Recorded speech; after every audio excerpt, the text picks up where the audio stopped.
Good morning all of you, myself Sagar Chaudhary, welcome in nurses world. आज अपन discuss करेंगे hyponatraemia के बारे में।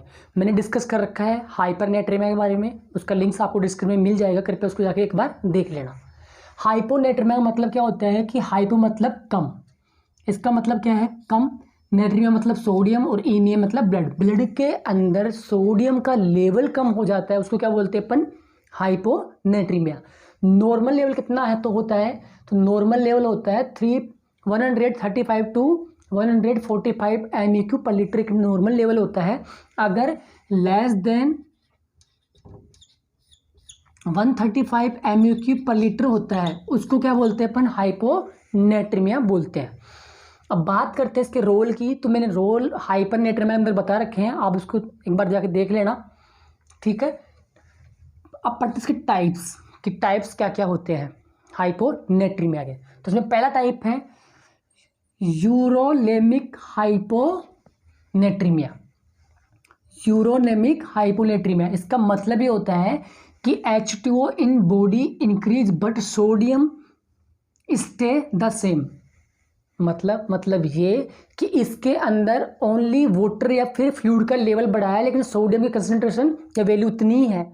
अब हुआ क्या, हुआ इसके अंदर ये कि आपने फ्लूइड की वैल्यू बढ़ा दी, फ्लूइड को आपने बढ़ा दिया, और सोडियम क्या है, सोडियम बराबर है, उतना का उतना ही है, और फ्लूइड की वैल्यू बढ़ा दी। तो जो पहले उसकी जो ऑस्मोलैरिटी थी और जो अब की ऑस्मोलैरिटी है उसके अंदर डिफरेंस आ गया। पहले वो ये सपोज करो, मैं समझा रहा हूँ आपको, कि एक जार था, जार के अंदर 1 लीटर तो पानी है और 10 ग्राम क्या है, सोडियम, ठीक है। 1 लीटर पानी है जार में और 10 ग्राम क्या है, सोडियम। वहीं अब दूसरे जार में आपने क्या किया, इसमें 10 ग्राम तो क्या है, सोडियम है, लेकिन अब यहाँ पे 2 लीटर पानी हो गया, ग्राम तो उतना ही है, सोडियम तो उतना ही है, लेकिन अब फ्लूइड की मात्रा डबल हो चुकी है। तो जो पहले जितना वो था कंसंट्रेशन या उसकी ऑस्मोलैरिटी अब उतनी नहीं रहेगी, अब वो उससे घट जाएगी, और इसी को अपन क्या बोल रहे हैं, यूरोलेमिक हाइपोनेट्रीमिया। मतलब इसमें पानी का लेवल बढ़ा है, ना कि सोडियम का लेवल बढ़ा है, इसलिए इसमें क्या नहीं होगा, इसमें एडिमा देखने को अपने को नहीं मिलेगा, इसलिए इसको क्या बोलते हैं, डाइल्यूशनल हाइपोनेट्रीमिया। इसी का दूसरा नाम क्या है, डाइल्यूशनल हाइपोनेट्रीमिया। इसके अंदर आपको क्या देखने को मिल रहा है, इसके अंदर ना तो एडिमा हो रहा है, ना ही सोडियम के लेवल बढ़ रहा है, तो क्या बढ़ रहा है, इसके अंदर ओनली बढ़ रहा है क्या, वाटर या फ्लूइड का लेवल बढ़ रहा है। तो ये क्या था अपना पहला टाइप, यूरोलेमिक हाइपोनेट्रीमिया। इसके अब कोज की बात करें तो कोज में देखना, पहला कोज है SIADH, सडास बोलते हैं इसको। इसके अंदर क्या होता है कि syndrome of inappropriate antidiuretic hormone. ऐसा सिंड्रोम जो कैसे हो रहा है, इनएप्रोप्रिएट एंटीडाययूरेटिक हार्मोन, इसके अंदर ज्यादा कौन आ रहा है, ज्यादा कौन आ रहा है, ADH हार्मोन आ रहा है, जिससे क्या होगा, जिससे वो सोडियम को ज्यादा रिटेन करेगा। किसको पकड़ेगा, वो सोडियम को ज्यादा रिटेन करेगा, कहाँ से, रीनल ट्यूबिल से। वो जो कहाँ, उससे क्या होगा, Na+ वाटर, तो मेनली वाटर को पकड़ता है, किसको पकड़ता है, वाटर को पकड़ता है, कहाँ से, रीनल ट्यूबिल से अब्जॉर्प्शन करेगा वाटर का, उससे क्या होगा, उससे सोडियम का लेवल तो नहीं बढ़ा, लेकिन किसका लेवल बढ़ रहा है, यहाँ पे वाटर का लेवल बढ़ रहा है। दूसरा डायबिटीज इंसिपिडस, डायबिटीज इंसिपिडस से पेशेंट के अंदर भी ये देखने को मिलता है कि कौन सा होता है, यूरोलेमिक हाइपोनेट्रीमिया देखने को मिलता है। तीसरा एड्रिनल इनसफिशिएंसी एडिशन डिजीज, इसके अंदर भी क्या होता है कि हाइपोनेट्रीमिया देखने को मिलता है, वो भी कौन सा वाला, डाइल्यूशनल हाइपोनेट्रीमिया। तो इसका 3 एग्जांपल मैंने 3 कोज बताए, पहला syndrome of inappropriate antidiuretic hormone या सिंड्रोम, दूसरा डायबिटीज इंसिपिडस, तीसरा एड्रिनल इनसफिशिएंसी, और चौथा एडिशन डिजीज। तो इन चारों के अंदर ओनली वाटर का लेवल बढ़ रहा है, ना कि सोडियम का लेवल बढ़ रहा है। तो ये अपना क्या था, कोज था किसका, पहले टाइप का। दूसरा टाइप हाइपोवोलेमिक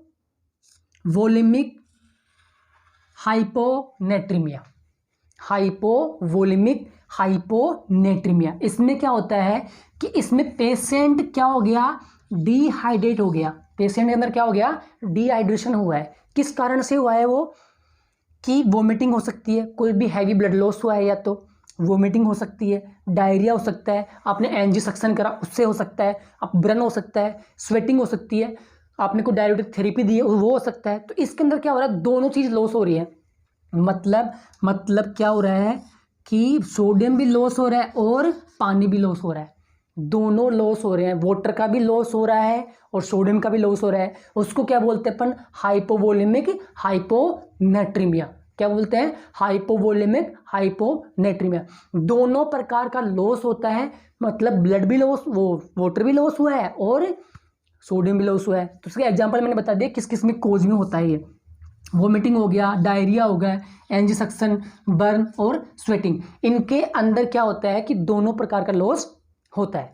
तो ये था अपना सेकंड कोज। अब देखते हैं इसका अगला थर्ड कोज, इसके आगे डिस्कस करते हैं।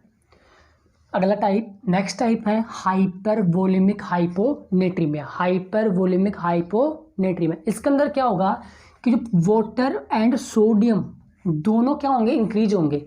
Both are increase, water and sodium दोनों बढ़ रहे हैं। उससे क्या होगा, ये लीडिंग टू वॉल्यूम ओवरलोड। ये क्या करेंगे, वॉल्यूम क्या कर देंगे, ओवरलोड कर देंगे, वॉल्यूम बढ़ेगी क्योंकि सोडियम भी बढ़ रहा है और पानी भी बढ़ रहा है, मतलब वाटर का भी लेवल बढ़ रहा है और सोडियम का भी लेवल बढ़ रहा है। उससे क्या होगा, उससे होगा कि ओवरलोड होगा, क्या सर्कुलेशन ओवरलोड होगा। उससे क्या होगा, सोडियम बिकेम डाइल्यूटेड, सोडियम क्या हो जाएगा, डाइल्यूटेड हो जाएगा और उससे क्या होगा, एडिमा देखने को मिलेगा, सीन एडिमा। सोडियम क्या हुआ, डाइल्यूटेड हुआ, उससे क्या हुआ, उस डाइल्यूटेड होगा तो वो फैलेगा और डाइल्यूटेड होने पे क्या होता है कि हमेशा एडिमा देखने को पेशेंट में मिलता है। उसके बाद में जो टोटल बॉडी वाटर है और सोडियम है वो दोनों आपस में रेगुलेट नहीं होते, वो अलग अलग रेगुलेट होते हैं। सोडियम और वाटर दोनों अलग अलग रेगुलेट होते हैं। इसमें क्या हो रहा है, दोनों बढ़ रहे हैं, सोडियम भी बढ़ रहा है और वाटर भी बढ़ रहा है। दूसरी बात, इसमें इससे क्या होगा, उससे अपना फ्लूइड वॉल्यूम ओवरलोड होगा।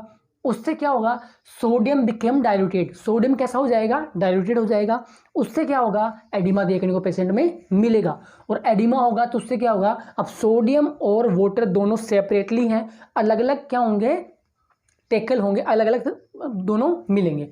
उसके बाद में इसमें कोज की बात करें तो कोज क्या हो सकता है किसका, हाइपरवोलेमिक हाइपोनेट्रीमिया का। उसमें कोज मिलेगा congestive heart failure. Congestive heart failure के अंदर हाइपरवोलेमिक हाइपोनेट्रीमिया देखने को मिलता है। किडनी फेलियर वाले पेशेंट के अंदर ये देखने को मिलता है। Liver failure, excessive infusion of saline, excessive infusion, ज़्यादा आपने सलाइन का इन्फ्यूजन कर दिया, उसमें देखने को मिलेगा। उसमें कैसा होगा, हाइपरवोलेमिक हाइपोनेट्रीमिया देखने को मिलेगा। लीवर फेलियर पेशेंट में देखने को मिलेगा, उसमें आपको एडिमा देखने को मिलता है। एक्सेसिव इन्फ्यूजन तो उसमें आपको एडिमा देखने को मिलता है। अगर किडनी फेलियर है तो उसमें भी आपको एडिमा देखने को मिलता है। उसमें सोडियम भी बढ़ रहा है प्लस से पानी भी बढ़ रहा है। और congestive heart failure, congestive cardiac failure अंदर पेशेंट को क्या मिलेगा, आपको एक्सेसिव वाटर और एक्सेसिव सोडियम, उससे वो क्या कहलाएगा, हाइपरवोलेमिक हाइपोनेट्रीमिया कहलाएगा। ठीक है, तो ये इसके टाइप्स थे। आगे डिस्कस करते हैं इसके साइन और सिम्टम्स और नर्सिंग इंटरवेंशन के बारे में। साइन और सिम्टम्स के बारे में कि साइन और सिम्टम्स क्या होंगे हाइपोनेट्रीमिया के। तो इसमें एक मिनोमिक मैंने लिखा है साल्ट लॉस, उसको एक बार याद कर लेना कि साल्ट लॉस से अपन सारे इसके साइन और सिम्टम्स पढ़ लेंगे। इसमें पहला है S for seizure and stupor. Seizure patient के अंदर देखने को मिलेगा और स्टूपर देखने को मिल सकता है पेशेंट के अंदर। दूसरा अब्डोमिनल क्रैम्प्स और एटीट्यूड चेंज, मतलब पेशेंट कंफ्यूज मिलेगा अपने को, उस बंदे का एटीट्यूड चेंज होगा क्योंकि हाइपोनेट्रीमिया हो रहा है और अब्डोमिनल क्रैम्प्स से पेशेंट को आ सकते हैं। नेक्स्ट वन लेथार्जिक, पेशेंट थका हुआ फील करेगा, लेथार्जिक फील करेगा। L for lethargic. T for tendon reflex diminish, tendon जो रिफ्लेक्स है वो कैसे आएंगे, डिमिनिश हो जाएंगे। कैसे जाएंगे, डिमिनिश्ड हो जाएंगे टेंडल रिफ्लेक्स। अगला L for loss of urine and appetite, urine plus appetite दोनों का लॉस होगा क्योंकि एपिटाइट मतलब भूख की कमी, पेशेंट को भूख नहीं लगेगी और यूरिन भी कहीं ना कहीं उसका लॉस होगा। उसके बाद में O for orthostatic hypotension. Orthostatic hypotension क्या होता है कि जब पेशेंट सुपाइन पोजीशन में होता है और स्टैंडिंग पोजीशन में आता है तो उसका जो ब्लड प्रेशर है वो फॉल होता है more than 15 mm of H G, उसको अपन क्या बोलते हैं, ऑर्थोस्टैटिक हाइपोटेंशन बोलते हैं। और उसके अंदर ब्लैकआउट होता है, जैसे खड़ा होता है पेशेंट वैसे उसको सामने अंधेरा दिखता है, ब्लैकआउट होता है, उसको अपन क्या बोलते हैं, ऑर्थोस्टैटिक हाइपोटेंशन। एंड और for over active bowel sound, उसका जो बोवेल साउंड है वो ओवर एक्टिव तो अपने फील होगा, ज़्यादा तेज सुनाई देगा, ज़्यादा जल्दी जल्दी बार बार आएगा, ठीक है। Next one S for shallow respiration, उसकी रेस्पिरेशन स्वेलो हो जाएगी, क्यों, क्योंकि जो मसल्स हैं वो क्या हो जाएंगी, वीक हो जाएंगी, ठीक है। और अगला S spasm of muscles, muscles के अंदर इसको स्पाज्म भी देखने को मिलेगा। तो ये क्या थे अपने साइन एंड सिम्टम्स। इसको याद कैसे रखना है, साल्ट लॉस, सारा साल्ट लॉस से आपको ये याद रह जाएगा, ठीक है। इसके आगे पढ़ते हैं नर्सिंग इंटरवेंशन। वॉच कार्डियक, किसको वॉच करना है, कार्डियक फंक्शन को वॉच करो, कार्डियक मॉनिटर करो, रेस्पिरेशन को मॉनिटर करो, रीनल फंक्शन को मॉनिटर करो और जीआई स्टेटस को देखना है। उसके बाद में हाइपोवोलीमिया क्या मैनेजमेंट होगा, हाइपोवोलीमिक हाइपोनेट्रीमिया क्या मैनेजमेंट है, उसका मैनेजमेंट है administration of IV saline, administration करना है आईवी सलाइन का, क्यों, क्योंकि अपन रिस्टोर करें किसको, फ्लूइड को प्लस सोडियम को। तो इसके लिए क्या यूज करेंगे, 3% सलाइन का अपन यूज करेंगे। इसके आगे चलें तो अगर अपन जब भी 3% अपन सलाइन किसी पेशेंट को देंगे आईवी, तो ध्यान रखना जिस वेन का यूज कर रहे हैं वो वेन को असेस करना है, क्योंकि वहाँ पे इनफिल्ट्रेशन हो सकता है, ठीक है, वहाँ पे फ्लेबाइटिस भी हो सकता है, और जरूरत पड़े तो क्या हो सकता है वहाँ पे थ्रोम्बोफ्लेबाइटिस भी हो सकता है। तो इसलिए अपने को क्लोजली मॉनिटर करना है उस साइट को, वहाँ पे हार्डनेस तो नहीं आ रही, क्योंकि हार्डनेस देखा गया है जिस पेशेंट के अंदर अपन हाइपरटोनिक सॉल्यूशन देते हैं ना, उस पेशेंट की वेन के अंदर हार्डनेस दिखने को मिलती इजीली, तो उसको असेस करना है। दूसरा, हमेशा ये ध्यान रखिए कि जब भी अपन 3% सलाइन दे रहे हैं पेशेंट को, तो कभी भी उसको हाई रेट पे नहीं देना है, हमेशा बिल्कुल स्लो रेट पे ही दें, जिससे क्या होगा, जिससे फ्लूइड वॉल्यूम ओवरलोड नहीं होगा, कंजेस्टिव कार्डियक फेलियर की होने के चांसेस नहीं बनेंगी पेशेंट के। तो ये था मैनेजमेंट किसका, हाइपोवोलीमिक हाइपोनेट्रीमिया का।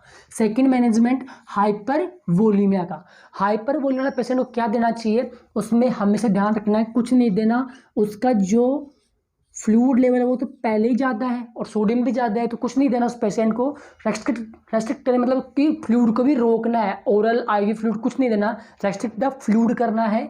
दूसरा, some cases ordered diuretic to remove extra fluid and sodium, diuretic अपन देते हैं, मतलब कि ऐसी मेडिसिन जो रीनल फ्लूइड को बढ़ाती है, ऐसी मेडिसिन जो यूरिन पास आउट को बढ़ाती है, जैसे लेसिक्स हो गई, फुरसेमाइड हो गई, थाइजाइड हो गए, ये क्या करते हैं, ये लूप डाययूरेटिक होते हैं, बहुत अच्छा काम करते हैं किडनी के ऊपर।